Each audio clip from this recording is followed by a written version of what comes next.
So hi everybody, thank you so much for taking out the time today to join us here. Some of you have come from other parts of the country, so thank you so much for taking the time out. Now that everybody's here, I think just in the best interest of time, I would request you all to just share brief introductions about yourselves. From Apna, we have Mr. Sajeev, who heads the enterprise business and sales for Apna. Hi. And we have Saksham, who heads retail and BPO for Apna. Hi guys.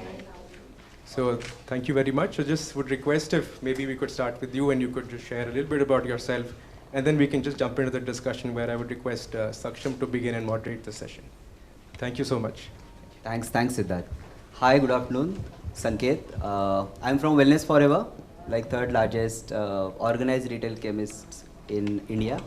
Odd 450 stores we have in market. I lead the talent attraction piece for the organization, starting from like what and how part of the talent. Happy to hear from you here. Thanks. Hi, I'm Asim. I work with Arvind Fashions in the HR team. I worked with Asian Paints and Texas Instruments before this, and looking forward to this conversation. Hi, Amrita. I head HR for Starbucks in India, and I just completed a decade yesterday with the organization. Thank you. And 4 years in leadership role here. Otherwise, prior to that, I was in the IT industry. Hello everyone, Hiral from Hamleys. I head HR at Hamleys. Joined Hamleys recently, was earlier part of Chroma, been there for around 16 years, and now the switch to the new part. Yes, happy to be part of this discussion, which is always a big question, saying how do we attract talent in retail? Yeah. Hi, my name is Ruchi Karwar. I'm with Bestseller. We're a house of brands, fashion brands like Jack & Jones, Veramoda, Only and Selected, and smaller brands like JJ Junior, etc. I've been with Bestseller for about 13 years now. Been with every function, and I'm really excited to be a part of this conversation today. Hi, this is Amrita here. I'm from Timezone. It's a family entertainment chain which I'm sure many of us would know it. Been 6 years with this organization here and 6 years in retail. That was my start in retail. Earlier to this, I was completely into corporate, not knowing nothing about retail. Whatever I've learned is what I've learned in Timezone. So happy to share here. Hi, my name is Chakrapani. I am with Landmark Group. I lead the HR piece for Lifestyle for West. Before Lifestyle, I had worked with a tech company and was with Fab India for a long time. I've also worked with media. At Landmark, we have primarily 4 or 5 business units that we operate in India. I'm part of Lifestyle. We have Max, Fun City, Home Center, etc. as well. So happy to be part of this discussion today, and looking forward to learn from all of you. Good afternoon, everyone. My name is Binny, Ashish. I head HR for Celio. Celio is a French men's apparel brand. I've been working with Celio in the last 5.5 years now. Prior to this, I was with the Shoppers Group, so 6 years with Shop Stop, and then 6 years with Crossword Bookstores. So yeah, that's pretty much my journey, born and brought up in retail. So that sums it all. And looking forward for the discussion. So thank you for having me, Saksham. Good afternoon, everyone. I am Debarati Datta. I head talent acquisition in Manyavar Mohe, the #1 celebration wear brand. Have been with Manyavar for 3 years now, and prior to that had been with IT organizations like Accenture, Capgemini. So retail is my first stint, and with Manyavar for 3 years. So happy to hear all about retail from all of you and share my experiences. Hi, good afternoon everyone. My name is Nupur and I'm part of Titan Company. So I head Western region for Titan across all businesses. Associated with Titan for 11 years now. And like my colleague said here, that it is, retail is where I've also been born and brought up, not having worked anywhere else till now. So yeah, look forward to sharing of ideas and our experiences. Big team Tata here, huh? So good afternoon, everyone. This is Sujay. I'm representing Smolin. Smolin is a global leader in sales, retail sales execution space. Been in the retail space for about 18 years now. Started with Reliance, moved into F&B retail, and now in retail sales execution. So that's me. Thank you. Hello everyone, my name is Abhimanyu. I work with Nature's Basket. I've been working with Nature's for about a year now. Prior to that, I was working with this company called Mother Dairy. So I recently moved to Mumbai and was part of the conversation. Retail, I would say, is a different animal altogether. And I'm really happy to be part of this dais and discuss things with you guys. Thank you so much.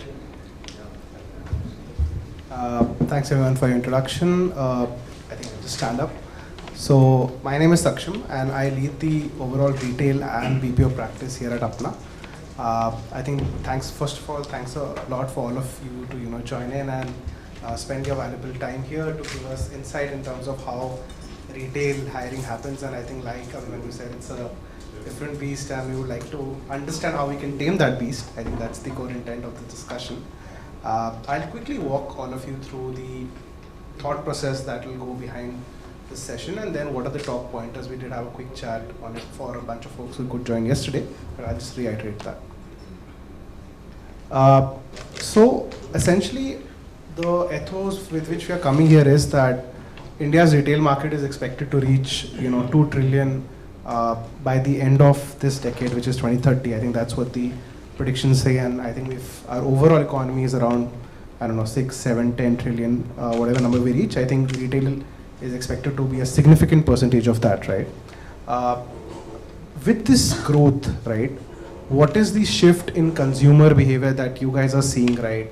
We saw different waves of spending moving towards different, we saw apparel boom like crazy immediately after the COVID wave, then we saw that then that moved more towards travel, and then now if you see that experiences are very heavy, right? I mean, happy for Timezone then for that. but overall, if you see that people are indulging in new things, they want new avenues to spend across, and how does then one manage the wave when you've seen a sudden peak? How do you ensure your brand doesn't plateau? How does hiring happen across all of that? Also, how do you, employ folks across metros, tier 2, tier 3? There's a heavy expansion that happens in cities beyond the metros now, but we also want to understand that is there still more juice in metros? Is there still further expansion there? Or if tier 2 and tier 3 is an area of focus, what does the strategy differ from metros? How do you change your approach?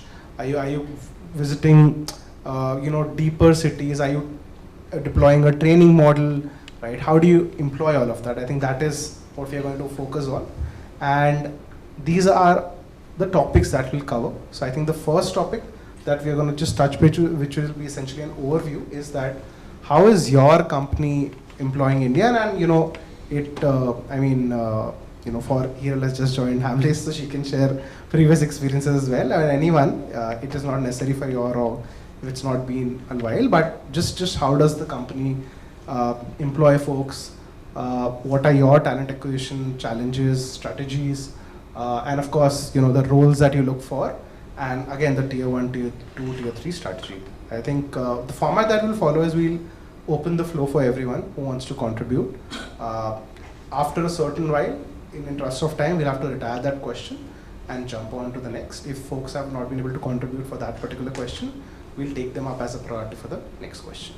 Yeah, we have 4 mics, so we'll just for the recording sake, we'll ensure everybody speaks into the mic, so we'll just circulate within us. And yeah, I think the floor is open for all of you. Anyone who wants to start?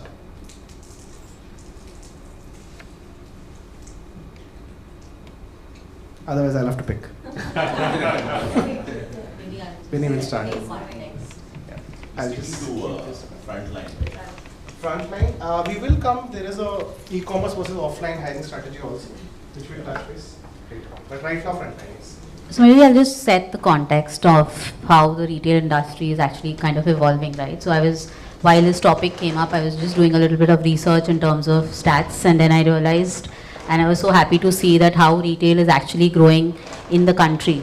So practically 10% of the GDP comes from the retail sector, and as we all are aware that India, the economics of India is really looking promising. So knowing for a fact that 10% of GDP comes from the retail sector in itself was an amazing place to be in.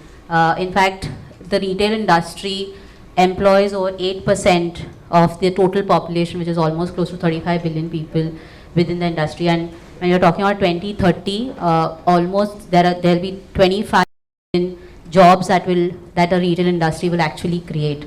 So that's the scale that we're actually talking about in the retail industry. And yes, if you talk about how while Saksham was giving in his introduction of how the consumer demands and consumer is changing time and again, I think we saw pre-COVID, post-COVID how the world has actually changed. The consumer pattern has changed, the consumption has changed.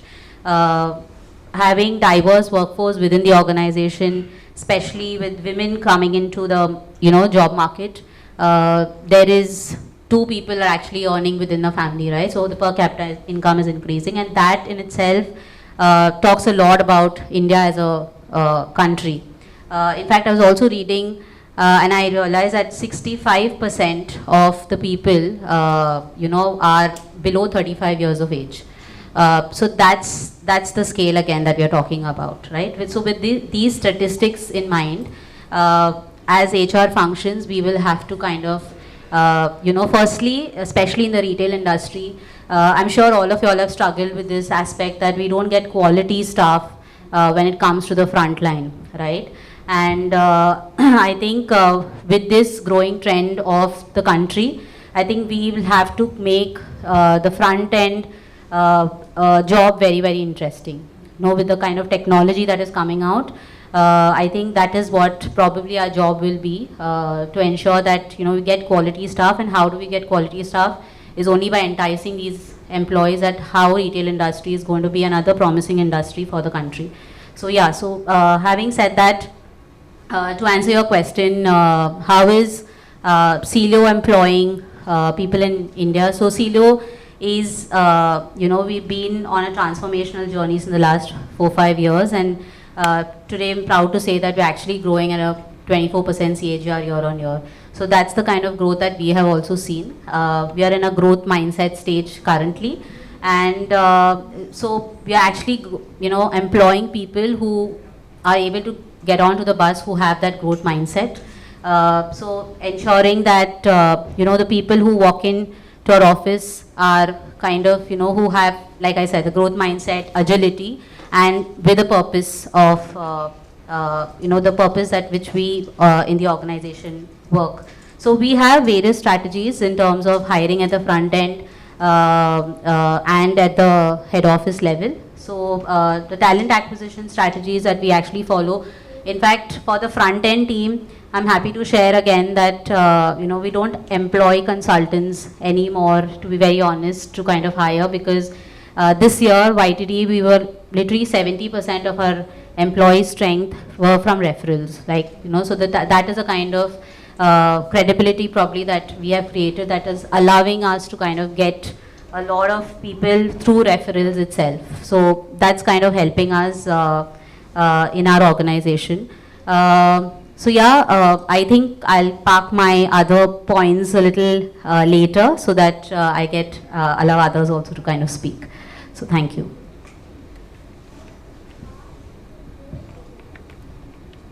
All right, I'll just add on to what Binny's just mentioned. I being from Timezone and understanding it's an entertainment industry, for us it becomes very important that the frontline people that have been coming in has to be very much outgoing, because you have to play the games, you have to ensure that your guest plays the games and everything. So it's not that, okay, somebody's approaching you, okay, can I buy this or can I buy that? Because when the guest consumers are coming across in Timezone, they're coming from an experience mindset that, okay, I'll come maybe for half an hour, 1 hour, my entire family has to play. So our frontline people has to be very much involved in playing along with them. So one of the strategies that we surely follow at the frontline employing is that the person has to be a person who loves playing, and with the generation now, which has been there, they are into it, okay? They are into their mobile playing or something. So what we never do a sitting interview, because that is not the quality you'll be able to understand of any frontline people, that when you sit with an interview, you can understand whether the person is outgoing or not. So our simple is, okay, we organize a group interview, come everyone, we just play a music, or we just do some kind of a talent hunt, and person who is really outgoing gets into us. So that is mostly a strategy that we follow for the front line. Again, for the back office or for the support office thing, it becomes the other way around, because we need somebody who can put passionately themselves into it and come with a growth mindset again. Because the way Timezone has evolved over the last 5 years, like from a 24 stores in 5 years back, we are at 78 now. So that is the space that we are growing. So somebody has to be there in the back end who puts that kind of a passion in growth. So over there, the culture fitment works tremendously for us, because if you want that passionate person to come in, you have to work with the culture, okay? Skills and everything can follow to it, but yeah, the culture fitment works the best. That's for the back end. So these are the two strategies usually we look forward to when we are employing any people out. So at Besser, I think amongst the other things, one for our talent acquisition strategy is that it's a portfolio of various approaches that we have, from referrals and employee advocacy to employer branding. And how are we building an ecosystem so that all of these, the referral and the branding, works in our favor.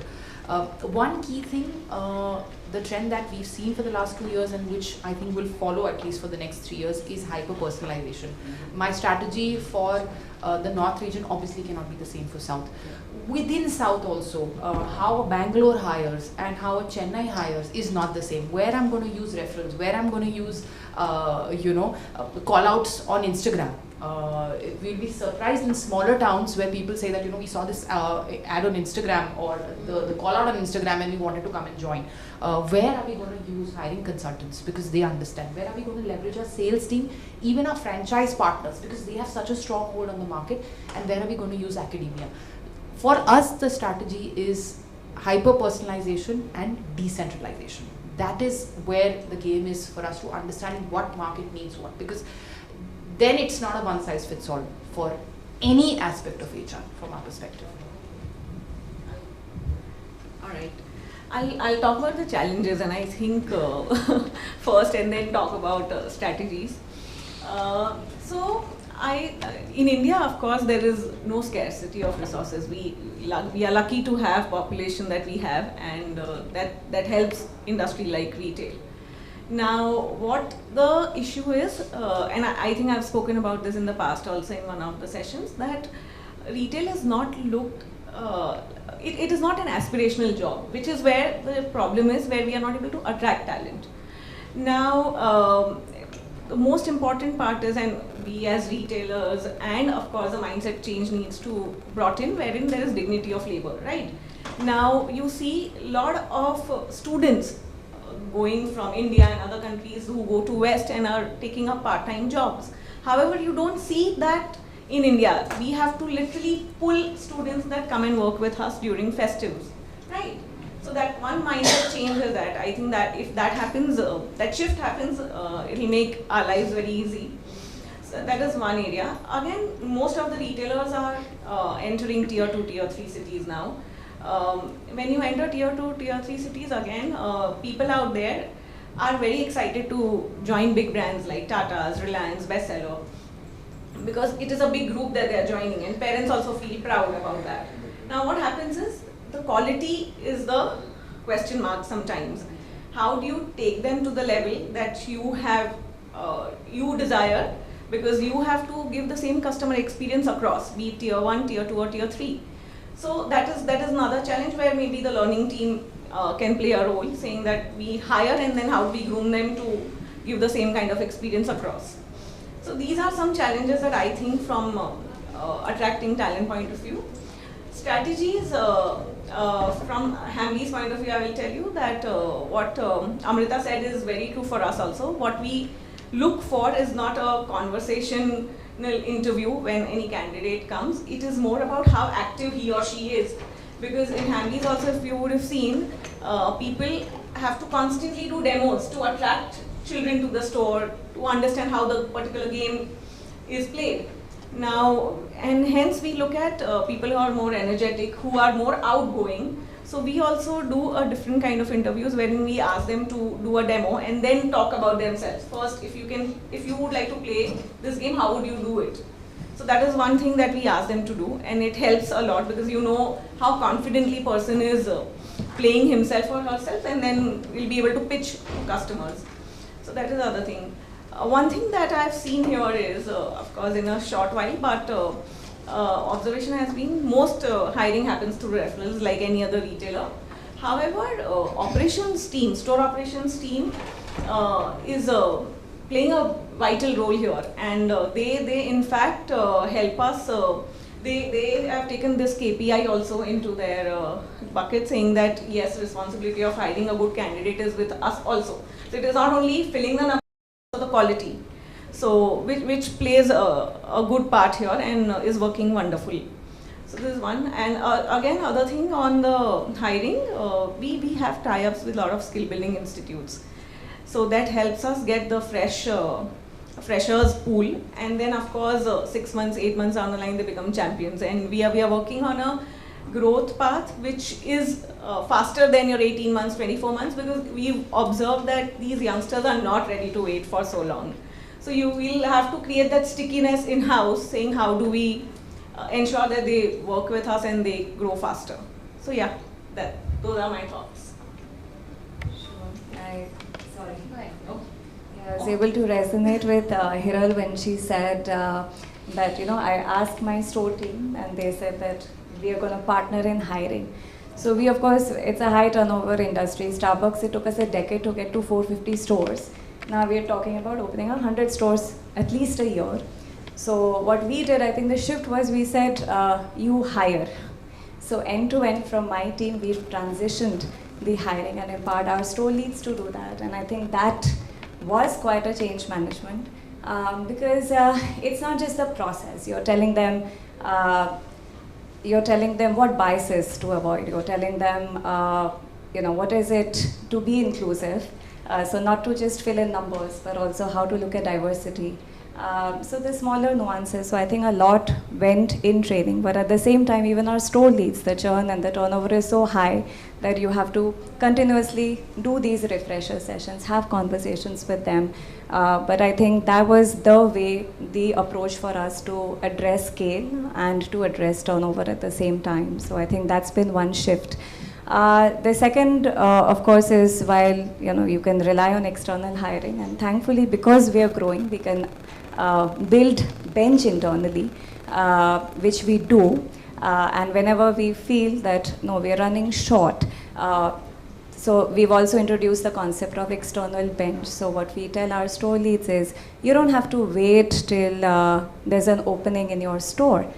So you have, say every 2 months, refresh your external bench, interview them and tell them, be authentic, tell them that the position isn't open, but we like you, so they do go through the assessments, and on our system, they show as external bench. So what that does, it reduces the TAT for us, especially when you're replacing talent. So there's no pressure on them that, how do we quickly refill? So as soon as there's a position open, there's already a shortlisted bench sitting there. And then it's all about, of course, you approaching, making the offer and onboarding. So that's how we've reduced the TAT. I think these two are primarily the shifts, but again, like any other retailer or QSR, we are strong, of course, on referrals. We do collabs with skilling institutes. Campus Grounds is again a program that we've want to strengthen, I would say. We're at a nascent stage, but we do want to try and educate students on coffee and on the basics. So for Starbucks, it's very simple. The skill sets that we look for are somebody who delights your customer. It's as simple as that. Somebody who smiles, somebody who is able to work with people easily, and somebody who follows processes. So it's as simple as that. And we believe everything else can be taught. So I think we do certain skill building sessions at institutes, some colleges that we want to partner with, and that gives us comfort to be able to meet the scale. So yeah, in a nutshell. Thank you. So for us at Titan, because there are multiple businesses, retail also changes and how we hire also changes. So just to give you an example, in our Titan I+ stores, there is a role called optometrist, which is a very technical role, which you can't just hire anybody and teach. You need actually those people who have done either diploma or their degree in that. So for that category, the way we hire is very different, which is to do with college tie-ups, reaching out to alumni network, and of course the referrals from our existing people.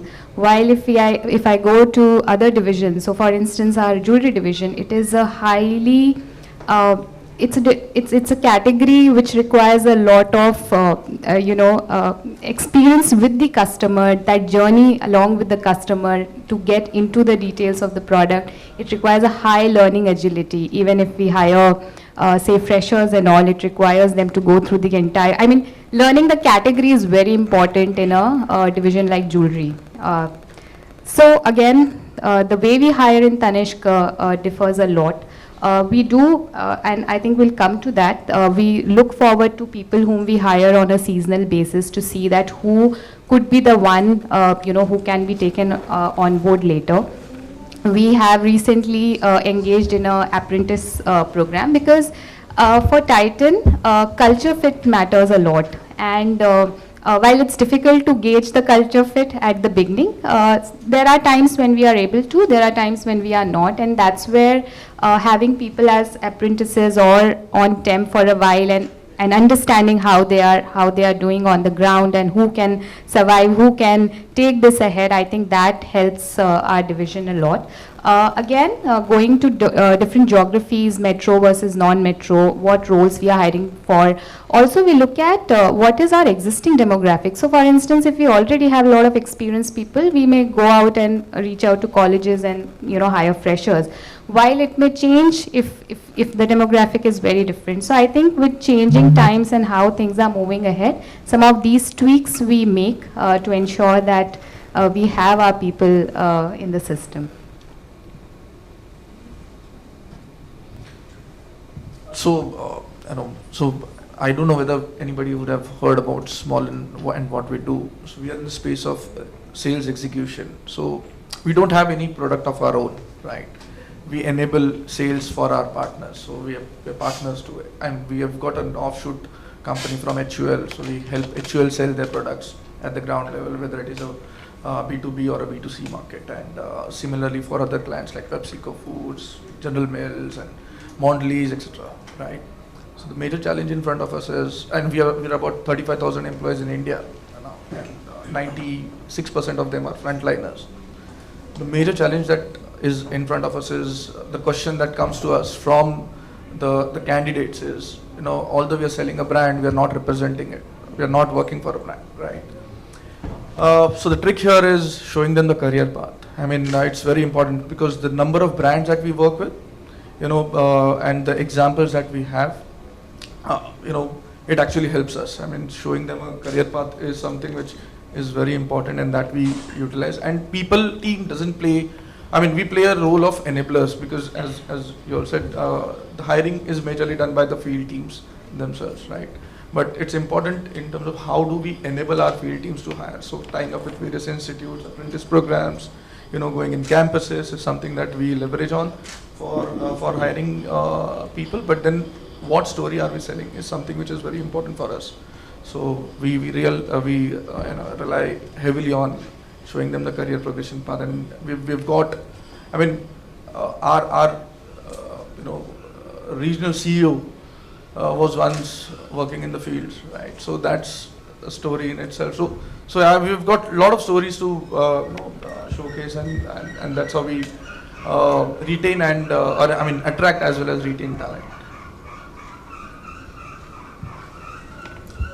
I think at Lifestyle, I mean, if I look at the industry as such, I find there are multiple challenges which are common across the board, as in all the organizations in retail face similar challenges. And if I have to just mention a few, while he'll mention that there's no depth of talent, but for retail, the quality of people that we would want to hire, there's definitely a certain crunch there, especially for the tier 2 cities, or for certain EPOs, tier 3 cities. For Lifestyle, we're not trying to go to tier 3 cities. We are at primarily in malls, and then now going to the tier 2 cities as well. But so the first problem the first challenge that I see is the scarcity of talent for the specialized roles. For example, retail planning. For example, certain concept planning. These kind of roles are very niche, and we always face challenge at the corporate level, or for that matter at the regional level as well.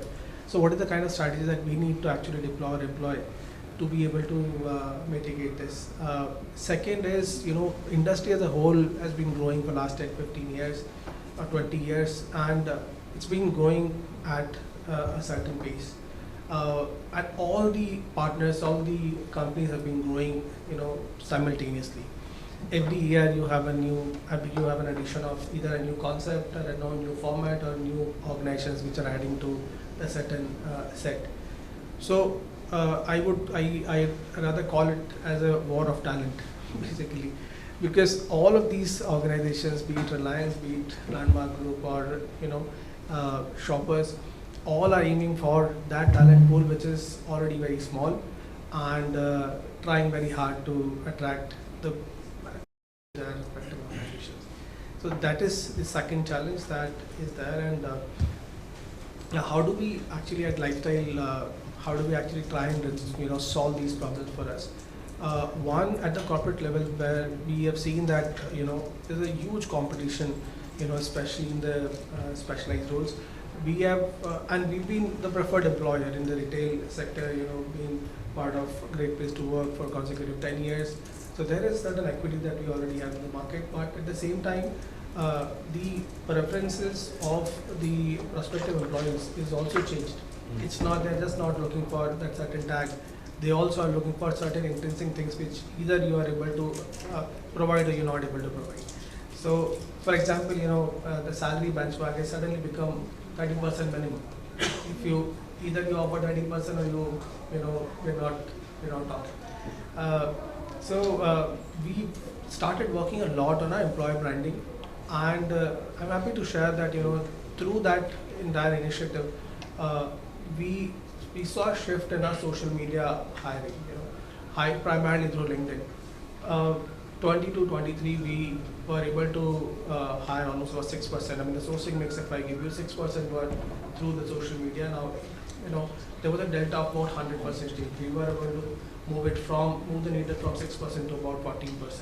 So that's more than 100%, sourcing from the social media. Second, at Landmark Group, we put a lot of emphasis on the internal talent development. So if I have to give you a number, at retail, almost 50% of the positions are filled internally.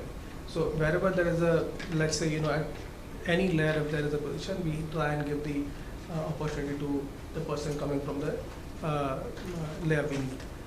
And at the corporate level also, almost about 28% positions are filled internally. So we know that it is extremely hard to find the talent which will be fit for your culture, which will be fit for your requirement. So rather invest a lot in the internal development. So that's primarily, and then leveraging technology. We've also experimented with virtual job fairs. We're reaching out to lakhs and lakhs of students at the same time. So those are some of the shifts that we have seen in the last 2-3 years at Landmark Group, which I think has also helped us. Hi. I think some key pointers when I joined this organization last year. What caught my attention was attrition was an annualized attrition rate of close to 70%. I had not seen that figure all my life. Secondly, fixed cost with respect to manpower was touching somewhere around 8.5%. All right. I came from a tradition of somewhere around 3.5 to 4%. Now, even in retail, I mean, as you rightly said, we clearly have to see how we make retail jobs aspirational. क्यों आएगा कोई retail में काम करने के लिए, right? The names that you mentioned, Mondelez, HUL, P&G, I mean, a lot of people would just these are day zero or day one organizations on premier campuses, right? So everybody wants to work with them. But when, let's say, a lot of retail companies and a lot of big names in retail also want to go to all these places, and I'm not talking about frontline here, even when you going to hire management guys, you will not get the traction that all these organizations get. Now, अब retail में भी मैंने ये देखा है कि there are tiers, right? General merchandising की organizations are maybe they are first preferences, and when it comes to food retail or gourmet, then it will probably be your last preference. Now, challenge for us was that when we go out to hire, we are into premium retailing, premium gourmet retailing. Cheese के 50 types होते हैं, guacamole बनाने के लिए avocado कितने type के वो भी सिखाओ. The problem then remains, as you mentioned earlier, how do you work on stickiness? Maybe you'll get people, but you probably will not be able to make them stay with you for long enough so that the kind of experiences, standard experiences that everybody was talking about, how do you give that to your customers? So that becomes a challenge. Now, over the last few months, we've tried to, at Nature's Basket, we've tried to tie up with campuses where these are hotel management colleges where we can hire hotel management students who understand food, so it becomes easier for us to train them to tell the customers ki kya category of products hai, why should you be paying a premium for this kind of product, right? It has worked, but I think in your, when you were speaking, you did mention how do you show career progression to people? 2 mahine kaam karega. A lot of times the problems that I have been facing for the last so many months now is when you align interviews, 10 लोगों का interview अगर align किया तो आएंगे 3 या 4. When you give an offer to somebody on the date of joining, again ghosted, right? So it becomes, these are some challenges that I'm sure everybody faces, right? I'm really interested to understand what, I mean, you said that you've moved the acquisition towards the store operation guys. I would love to understand how that works. Has it really been a success for you? Were they happy to take this role for you or not? So that'll be really interesting to know. But I think largely, how do you attract quality talent? Because as you rightly said, we are all vying for the same talent, right? How do you attract, and then how do you keep them? I think those are the problem areas for me here. So ours is a very different kind of model that we have. It's a 4-4 model that we have. So where we do not have any control of what the franchisees want to hire. But then yes, the output definitely depends on us and what the business is doing at the end of the month, and we are accountable for it as well. So it had been a journey where we have to educate the franchisees कि सिर्फ business मत देखो, आदमी मत लाओ, what kind of people you want to hire, how you have to hire them. And it's a fight within the franchisees also that happens, that one pays X and the other person is X plus 1, and definitely you get the poaching is done. So to educate the franchisees amongst themselves, where you have a store of 525 stores, so to educate all of those franchisees and bringing them in a line of how the hiring should be in a correct way to get the right talent, because Manyavar is such a product which is not funky, which is not that cool. It comes with the tradition, so the culture. So when our ads also talk about the culture, and we don't want to instill what is there. So the one thing that comes in everybody's mind when people hear about Manyavar is like it's a wedding wear. but it's not a wedding wear anymore. It's a celebration wear. We have got into a lot of other categories of it also, where we have launched Mohe is there. So Mohe is our female. We'll be coming online. I mean, it's already launched. We have launched Divas. So these are all the categories that are there, which we want to get into the phase where it's a celebration wear. So when somebody comes in, it's not like that you go and take a sherwani. It's the other products also that you need to look. So educating it's a huge role that we play. So though it's a franchisee owned, but the training, the development is our piece. So where we have to extensively play a role into training how they need to get into the culture, how they need to get into the sales, how do we attract them, how do we keep them motivated. Similar challenges like all of you all said, we face that in our corporate as well, because ours is a very niche positions are there, which is very much particular to certain fabrics, certain design lines. So when we look for designers, it's not like just designers. We want somebody who specializes in a men's wear or stitching wear. So that's very niche. So these are the challenges that we face when we try to get talent, because our base is Kolkata. So we have young talents who are not that keen with the city because they feel that opportunities are restricted there. So getting talent to and sticking them there for a very long time is a task that we have to always play. But then we have engaged a lot in the past 3 years. We have done a lot of campusing where so we also want to promote the young workforce, where people come with new ideas. So getting into campusing, hiring from them from design colleges, that has helped us a lot in getting fresh pool. Branding has played a lot of good role in getting those talents. But again, what he said, 10 interviews lined up, 3 come and rest ghosts us. So I think that's everywhere that we all of us face. And like she clearly said, that my strategies keeps also, it's decentralized. We have to keep changing because it is not the same way that we can work at all phases. Yeah. In interest of time, I will just now retire this question. I will move to the next question, and Sanket, you can start with that. I think so, and we'll club C&D together, which is what are your social media and technology strategies? How are you employing? I think a bunch of you said you leverage social media. What has worked for you? If you're using some technology means to hire, apart from that, I think that will be helpful. And of course, we will also touch a base upon our seasonal hiring needs when we see peak season right now, Diwali and everything coming up. In fact, there is also a report that we have kept on all of your tables, which is around how is seasonal hiring increasing and what are the trends around that. Sanket, probably starting from you.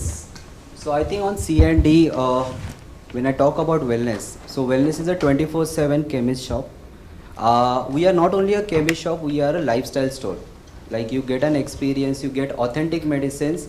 And when I say it is a 24/7, a large pressure on maintaining a talent to work across hours. So when I have 5,000 people working on stores, they are leading frontline, they are leading the customer experience, they are leading the authentic prescription answering. So yes, the technology becomes important for recruiting such talent. SMEs, when I talk about hiring pharmacists, that becomes core part of our role. And then we are dependent largely on the colleges, like where we can have a good quality pharmacist. That is where we have a model called hire, train and deploy. So I have a system where any one of us can be part of that process for 25 days, and you can read any prescription given by any doctor at the end of that 25th day. So that is how we are trying to answer first challenge of addressing a talent at store. Now if I talk about seasonality, yes, definitely O&D becomes the important part of our year. And when every one of us has our workplace on ground, like any employee working with me today can be with tomorrow, like sales and retail, they switch jobs immediately. So how I can keep, like you said, bench employees? We keep our 10% bench, which can be used during the seasons. Also post appraisal times, where there is a large emphasis, like people move on suddenly just for 500 rupees. So how I can have a backup. Also they are trained enough so that I can utilize them immediately on the stores. That is something we use. And on digital front, yes, I have Apna partnered with me. Like they work with my recruitment team, how to like geofence the recruitments, how to geofence the recruitment drives, how we can have maximum turn-ups. That is something we work upon. With few colleges, we have also developed a demo pharmacy setup, where we have a demo pharmacy deployed in those colleges. Those are majorly tier 2 and tier 3 colleges, because they allowed us this format to work on. And then those students get deployed in like Goa, Karnataka, those regions. Yes. Anyone else wants to share their experiences? See, for the use of technology, I think retail as an industry, we need to really work on this. As in, if you look at the other industries, we find that a lot of organizations are using much more advanced ATS systems. At retail, I haven't seen really state-of-the-art ATS being used by any of the organizations. Of course, we have Darwin boxes and all those systems being used, but then I think we need to probably, with time, another 2-3 years, we would get there as an industry.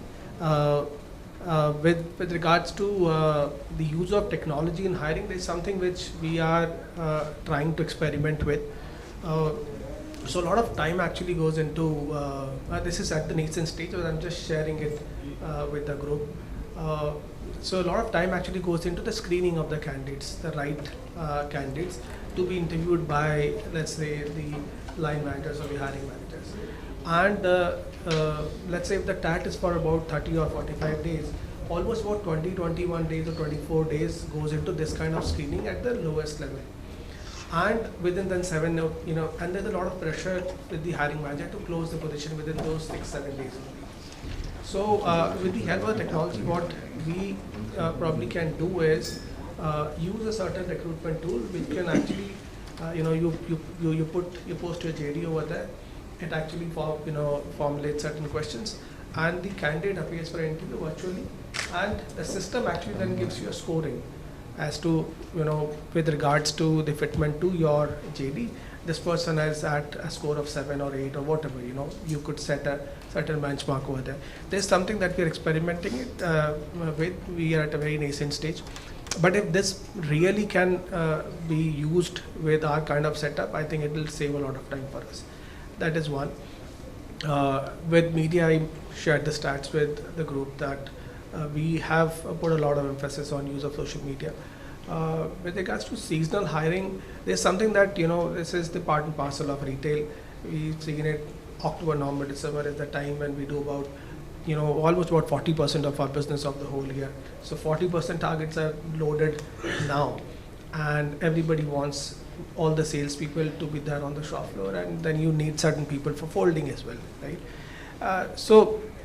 While at Max we deploy, part-timers, at Landmark Lifestyle we have, for this year what we have done is, we looked at the entire year, looked at the loading of the target, and then so we segregated our manpower into 2 categories. One is the manager, wherein you need to have these people in order to ensure that the store runs smoothly, and then you have the shop floor sales executives who are required to actually converse with the customers. And these are entry level people, where the attrition is almost about 40-50%, and the attrition at the manager level would be about 10-15%, not more than that. So for example, for O&D, if our business are 100%, we made a maximum entitlement of 100% manpower to be given only during the O&D. For the rest of the months, we rely on the natural attrition. And for example, for the month of January, February, March, we will not go beyond 80 or 85% of the manpower efficiency for those 3 months. So this kind of solves the problem of seasonal hiring for us, because we keep a maximum entitlement for the festive, and the rest of the year we let it subside and decrease with natural attrition. But then, of course, you need to use certain help during the festive that we'll certainly be doing. But that's the kind of strategy that we employed this year. I hope that it helps. I think just like you, we are also in a trial phase for a virtual interviewing setup. I'm really looking forward to it because I foresee that if it can give us good results, it will be able to help us letting the candidates take interviews at a time that's convenient to them, because a lot of them are actually working morning shift, evening shift, तो आ नहीं पाते interviews के लिए. Another thing that I really wanted to know, if anybody here has, implemented some kind of automation in terms of item selection at store level, या फिर जहाँ पे you're not interacting with people, a customer comes and just picks up the stuff, goes buys it and goes, and there is no interaction.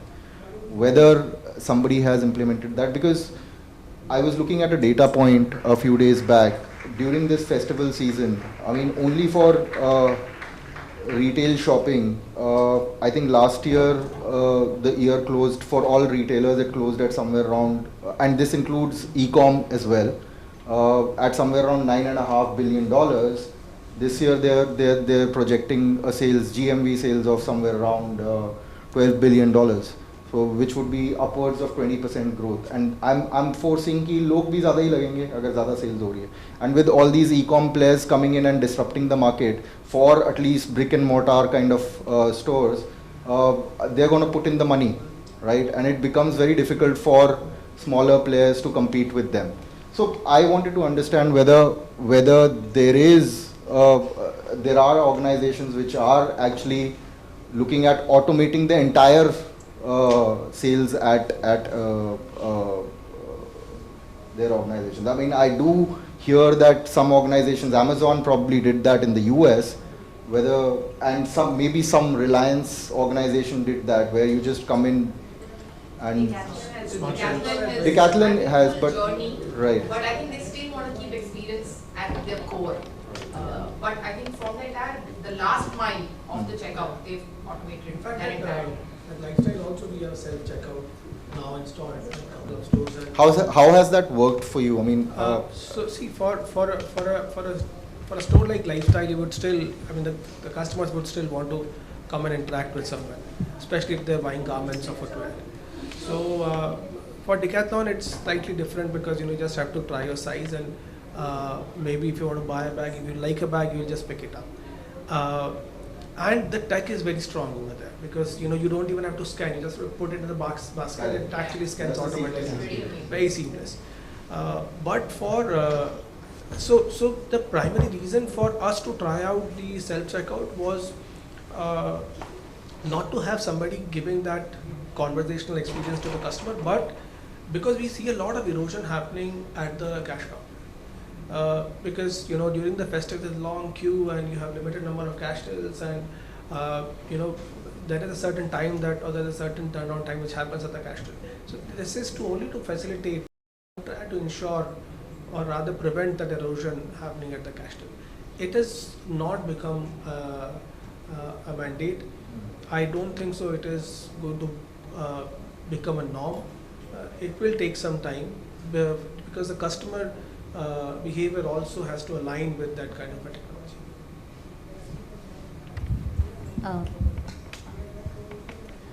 So I completely agree to what he said, but and we're not very far away from that, right? So whether it's in the Western countries, when you see there's a self-checkout, even at the airport we see a self-checkout, but I think India, somewhere we still want somebody to attend. We still want that conversation, right? So and hence, even if you go to a Uniqlo, there is a self-checkout, but customers would want to still stand in the queue because one, they don't know how to use it, so there's a fear of somebody judging you who's standing next to you. So that's one reason probably that checkouts are not happening that way. But then there is a Decathlon again, where you just scan the QR code and then just pay and leave. We are also trying and making an attempt in one of our flagship store that we're actually going to open up in Palladium, where we're going to have a self-checkout because the Sobo customers definitely want they don't want to stand in the queue, right? Because money going out is not, you don't want to spend time when you're actually, going to pay money. So that's not a very, fascinating thing for the customers, and hence probably checkout will probably be the next thing that will come. Yes, technology is going to play a very, very important role, and hence that is what I was trying to say in my earlier conversation, that, all the roles that are going to come up now, and how do we make it aspiring, is the front end team. While we just need people who are, who speak good communication, business communication, that's not the only need that is going to be there, but we'll also need people who are tech savvy, because there is a lot of work that's going to go around from web to store, store to web, which is even now going on, right? So what is selling in the store, you can go and just pick it up from what is on the web, you can go and pick it up from the store instantly. And hence it's so what will happen is that, our employees will have to be really, really tech savvy to kind of understand how to, attend to the consumer who shopped on the web and is coming to the store, and vice versa. So that challenge is going to be there in terms of ensuring that we get people who understand technology. I think because both you, Chakrapani, and you are implementing we worked on that, and I'll tell you the challenges that we faced. For an organization like ours, we need people who obviously are very good in communication, not restricted to English communication, but you also are representing a fashion brand. You have to look a certain way. While that may sound vain, but that's how it is, and that's how we're open about that. Now, when the business case was made, and we sort of said that, this will save our time, our TAT will get better, we'll be able to get a lot of people more calibrated on the kind of people that are coming on board, which is why the video hiring and everybody logs in. The first challenge that we faced was getting candidates to go through the process of creating their profile, uploading their video in a certain light. That was such a thing that we were totally blindsided by. That the amount of time it took for us to talk to a candidate, to explain, you have to do this, and get the entire TA team was like, let us just hire the right way, the normal way. This is too much. To explain to that guy, you have to log in, you have to be in a good Wi-Fi connection for that when you upload the video. That was one. The second thing, which was a very surprising one, was that after some time, these individuals started getting a hang of it. When they would upload their video, the videos will be uploaded with Snapchat filters, so they look a certain way. And but yeah, I would say bang on, at least the person understands the concept of applying a filter and make that effort up. But that was a real challenge, because then when the person would come on board, we were like, oh, this was not good. Oh, okay. Again, you want to be an inclusive organization, but if a job needs a certain thing, it needs a certain thing. I'm not going to run around the bush saying that, no, that's okay, I don't need that. So that was one challenge, if that helps you guys. So we also had launched a pilot on this. Yeah. And ChatGPT was a competitor. No, you can because see that, right? So ours is not that we also has become more intelligent now. Yeah, absolutely. So getting all those the questionnaires. So we started with the questionnaires first. That if you come across those questionnaires, you go for that round, and we can apply for the second round. So it was all ChatGPT, but then people are very smart in tweaking also what it says, but tweaking the way. But after that, when you start speaking and when you actually see the video, it's not matching with what you have actually written. So we face that. So we launched a pilot with one of the partners, but then again, let's go. Yes. This is a much better way rather than that, because it's a lot of time gets wasted in judging that what is right and what is it not right. Yeah, and I would continue what Ruchi just said is, like, we also started with the video profiling, because when we talk about group interviews, all we not want to see is like how outgoing the person is. So a CV, a Word document CV won't tell me that. So we also started with the video profiling, and the same challenge when we faced it. Like, to explain the person what exactly has to come on a video, because when we say show your talent, okay, they can do any sort of a thing on the video to show you a talent. Okay, there's a guitar coming in, there's all sort of, so they started making an Insta reel or a TikTok video. So I said, oh hello, this is not what I want to see. I want to see how you can interact with my guests. So explaining that became a challenge, and the same backfired to us, because we also started giving our store managers the empowerment that, okay, fine, you go ahead and you see profiles for your region. And they were coming back and say, what do I need to see in this? How I need to judge the person, or how I need to make that selecting criteria. So yes, a lot of tweaking is still going on to ensure that that becomes a tool for us to screening and everything, because yeah, screening takes a lot of time. So screening and getting to the right candidate and then getting the person on board. So it's a work in progress, but yeah, we'll get there sometime. Perfect. I think we will jump on to the final two topics. G is something I think we've all in a way, highlighting already. So if the last 5 and 10 minutes, we've got a heads up from the RAI team that we need to wrap up. But I think we'll quickly touch base on e-commerce. How does that differ, if that's something that is there in the organization from offline? And of course, we can club it with how does diversity and inclusion look for you? Do you guys have some PWD mandates or any other initiatives that you're doing to include more people? I think we can touch base around that.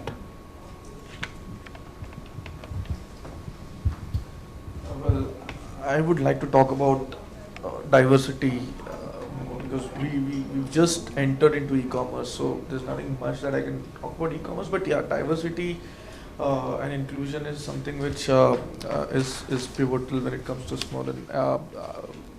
So with HUL there is a program called Shakti, which is a Harvard case study.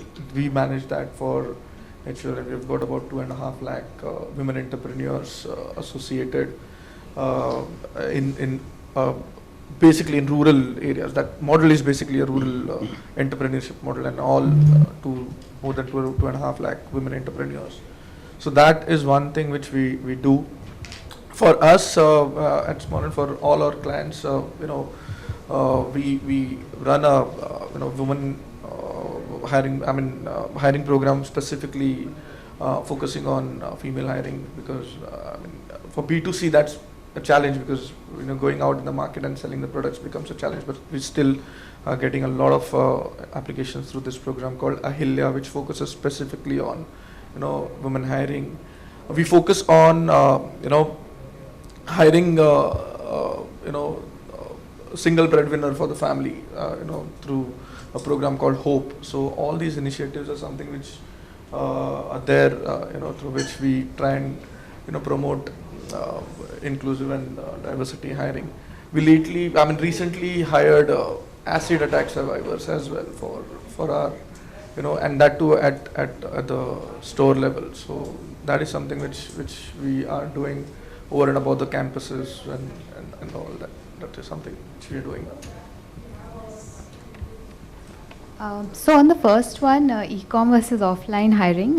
So while the ultimate goal is selling, but having worked with the e-com team also, the skill set that we are looking for or where we are looking for, I think it completely is very, very different from what we look for in offline hiring strategy. So e-com is a very, there are various roles which are very either technical or creative, or there are aspects of it which cannot be matched with the offline hiring strategy. Like I said, the end concept is about giving a great consumer experience. But in terms of skill set, while it could be honed, even for our people, so it's not that people have not moved from offline to a role in e-com. They have, say, in roles like merchandising and all.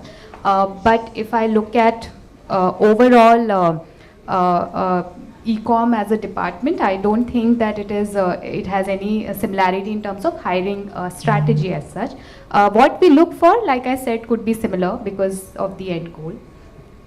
In terms of diversity and inclusion, I think at the retail level it is, if I talk about Tanishq, it's pretty good in terms of diversity. But and if I look at sales, as soon as we move beyond the retail store, when it comes to the women in sales, that's where our numbers are not great. We have quite a few, but where we want to be versus where we are, there's a long way to go. But that's something that even the organization is aspiring for, with respect to a lot of what happens with women in sales is that there are all these mind blogs about, what kind of support will people get when they are traveling, what happens this, what happens then. So I think there are a lot of policies and all that Titan has worked on to be more enabling to the women. But I feel it's also important that more and more women, when they come in, then, because one is policy on paper, second is when you see, people ahead of you, that then you aspire for that role more. So we are trying to build that kind of culture. We are trying to bring in more women. When I say bring in more women, basically, even our store managers and all who have, I mean, we have quite a few female store managers. So once they get into the next level of retail roles in sales, I think that would definitely help. And I think one more area that we have started working on is the diversity is not only with respect to male and female. I mean, there are other genders, then there are other kind of diversity. So at every store level, we look at the mix of people, whether it in terms of age, tenure, of course, the gender, even the sometimes when we are doing lateral hiring, we also don't want to take all the people from the same category. I mean, then we may not get the newness of ideas. So from all aspects, I think we look at diversity and include that as part of our hiring strategy. I think the valid point you said about like creating a combination at store, so that then one, it answers the productivity you want to look for, and also it doesn't have impact on the sales. At wellness, like we have two exclusive programs, though we do not have much in e-commerce. We have like largely offline formats, and we work with Dunzo, Zepto for our last mile deliveries. So around 20% of like our orders are serviced through the partners who can deliver it in 10 to 20 minutes. At diversity, like I have like with wellness, we have a program called Women of Wellness, where we have exclusive two stores, one in Mumbai, one in Goa, and third one will be getting into the Bangalore, where all the staff is like women employees. They run this store 24/7, pharmacist, store manager, then the area manager. They run the stores at their own, and they like the kind of challenges they face while like running such store. So we have a separate team who trains them, who works with them in a month, whatever needs they have, and also enable them so that they get into the larger roles in the organization. Also specifically, if I talk about one territory, Goa, we face a challenge in terms of hiring talent, because they have like good amount of options which can pay them better. So Goa, where we have 40 plus stores, 70% of our field force is female employees, and they run stores effectively. One thing which we have observed over the period is it comes naturally to the women to take care. Like they speak with customers politely, they understand, they try to answer their queries lightly. So hence we have a large emphasis on how we can have a most like around 40-50% of the population in the store as a female employee. Again, a combination of like region, caste, and then education, so that then we are addressing all the answers. I think particular to the e-commerce versus offline hiring strategy, one part which is good with e-commerce hiring is it doesn't suffer the baggage of offline hiring. So thankfully people are not saying we know how to do this, because nobody knows, which is a good welcome change. But the difference there, or the challenge there, is in what the e-commerce guys compare, or who they compare themselves with, and what their relevant talent pool is. That's not limited to the retail or the similar background kind of industry, because and particularly say being in Bangalore, you as an e-commerce person, depending on the skill set or whatever it might be, but you have a fairly large set of organizations waiting to hire you. So being able to attract talent from industries which may not be similar to yours, and at the same time retaining them within retail, is where I think the challenge is. But the advantage with e-commerce is it is truly an open field. So it really depends on how well you can define your own charter and excite them about what they can and should get to create. I think our ability to get people to do different level of jobs or handle higher level of responsibilities in e-commerce is much better than in offline. Again, because in offline you have the baggage of your existing employees who who would want internal equity and stuff. Whereas in e-commerce, there aren't as many people raising their hand to do the job. So there are opportunities for the taking, and people who are willing to do it. It's easier to give them those opportunities earlier. So that's the difference I sense in e-commerce versus offline. When it comes to diversity in particular, and more so I'm speaking to the store, front line rather, because the offline or the back end or say the corporate roles, it's not very different in, at least in my read, it's not very different in retail as compared to other industries. But frontline, and particularly then thinking of diversity, I find the notion of unit economics not fitting in the sense that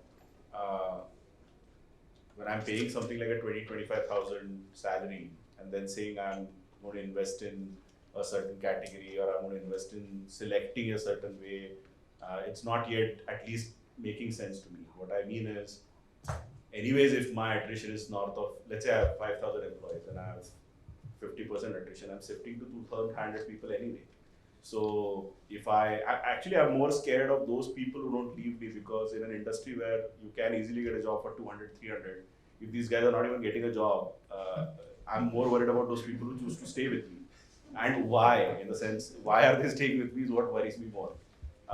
And so to me, actually, hiring people and knowing what you're hiring and how much is the incremental cost or incremental benefit rather of what you're investing in. And would I rather put that energy in ensuring that I retain the right kind of 2,500 people, so to speak, and give them those 500 rupees extra. I mean, just be proactive and give them and not be bound by, but you not yet see 2 years of experience in a certain role. Those are the bigger challenges, and that's where honestly I go back to diversity also, because do I afford beyond a point to have these higher order requirements met is a question I ask myself. The good part though, thankfully, is that we have a very good diversity in our front line, not because we're aiming for diversity, but because you do find good talent when you look for it all over the place instead of trying to focus on a certain set. And so the diversity inclusion goals are met more so because you want to retain and have your right kind of talent, and not because you're aiming for that metric per se. Perfect. I think with that note, we'll wrap up the round table. I think we have a hard stop, and the RAI team would like to probably. Is there an announcement or something? No. No. Yeah. Just leave us. We'll discuss. I mean, if the room is available, we don't have an issue, but I don't think they. I think we'll wait for that. Yeah. So I think thanks a lot for everyone. Thanks a lot everyone for contributing. I think all of you guys are the front bearers for retail, and I think the 2 trillion journey. I think that's where all of the organizations that you guys are representing will lead the way. I think a quick 2-minute introduction about Apna to the people that you don't know. Apna is India's largest frontline retail hiring platform. I think Sanket already uses. A bunch of us already met in the past, but we have a database of 51 million candidates available on our platform. These are some of the organizations that already work with us across some different industries. They would find a lot of QSR, consumer goods and retail organizations that would be your peers that are already hiring from us. We'd be happy to set up a discussion in understanding how we can also help you curb your attrition, how we can increase the whole challenge of those 3 people actually being 30 that are coming in, so that your hiring numbers are met quickly, especially with the ramp up in the OND coming up. So I think at that note, we'll wrap it up, and we also have a frontline hiring report here for all of you to consume, and happy to take your feedback as well. Thanks a lot for everyone. Thank you.